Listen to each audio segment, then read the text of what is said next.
Thank you so much for that introduction. Those of us who follow us and support us at Qiao may know me as one of the translators. Qiao Collective and I personally are very honored to speak today in such distinguished company. In the past few months, the Asian diaspora around the world, but particularly in the West, have been experiencing increased hostility. Due to talk of the Wuhan virus or Kung flu pushed by some, many have come to face scrutiny, alienation, and even violence.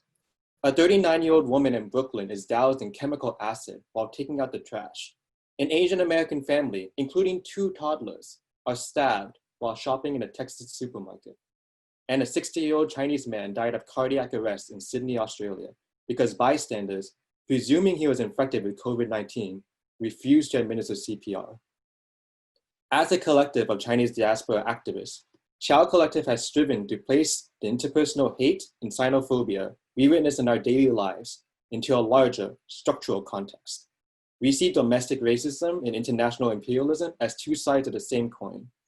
We reject claims to imperial citizenship, multicultural belonging, and safety through policing as means to oppose anti-Asian hate violence in the time of COVID-19.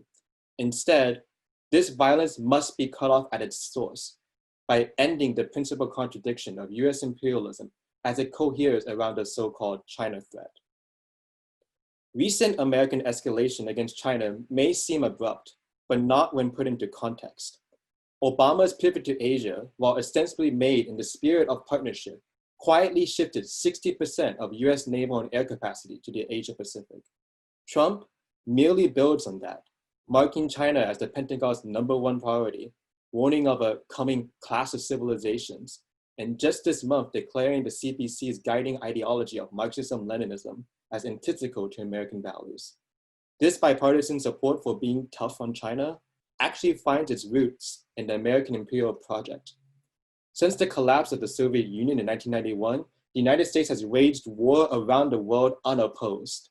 China, too, often found itself the victim of imperialist aggression, including the infamous 1999 bombing of the Chinese embassy in Belgrade, and the 1993 Yinghe incident, in which a Chinese container ship was forced by the United States to strand at sea for 24 days. Bush Jr.'s engagement anticipated the political liberalization of China, or the eroding power of the CPC, and its elimination as an impediment to the US's own interests. China has instead refused to submit to imperial pressure. Moreover, it has a growing capacity to support so-called rogue states against American unilateralism, effected through aggressive hybrid warfare. This has now led the United States to confront China in a desperate bid to preserve its hegemony. As anti-imperialists, socialists, and peace activists, we must be prepared to meet this challenge head-on. Ultimately, we must understand that imperialism is a being of many faces. The hostility experienced by the Asian diaspora in the West, the centuries-long program of dispossession and genocide of indigenous peoples, refusal to address deep-rooted grief over racialized and militarized policing, and continuing warfare and famine in Iraq, Syria, and Yemen. These are all branches of the same root. Sick and shattered societies birthed from the contradictions of imperialism.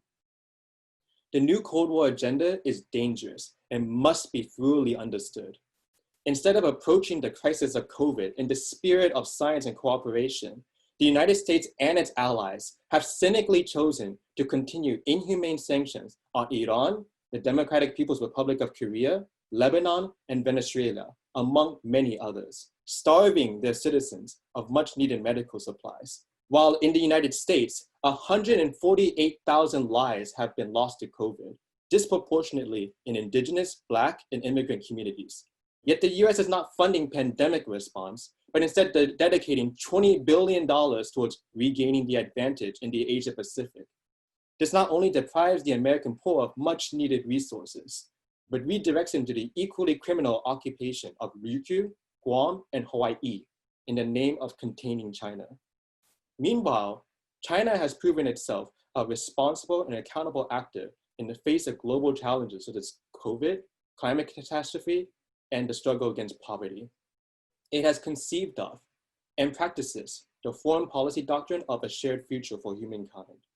Since the onset of COVID, China has sent billions of tons of medical aid, indiscriminate of ideology or alliance, committed to increased funding of the World Health Organization, and has declared that the Chinese vaccine would be a public good, prioritized for global South nations. Crisscrossing the world at great risk to themselves, Chinese and Cuban medical brigades embody socialist internationalism, understanding that human solidarity is required for today's increasingly complex problems. Some Western leftists misperceive these diametrically opposed records and think US aggression on China as simply an inter-imperial rivalry. False equivalences between the US and China only obscure the roots of this coming conflict, the desire for the maintenance of US hegemony at any cost. Sitting on the sidelines takes the side of the status quo, that of preserving violent imperialism over the global South. Amidst the highly propagandized Western left, Qiao Collective sees part of our role as a bridge towards the Chinese left, highlighting the nature of China's socialist project, its vision of win-win cooperation, and the lasting, vital legacy of the Chinese Revolution and its principles of people's democracy, internationalism, and anti-colonialism. The United States has identified these very principles as an unacceptable threat to its own bloody hegemony. It's up to us in the imperial core to challenge, oppose, and dismantle every imperialist roadblock to a world of peace, cooperation, multilateralism, and shared development. Thank you so much.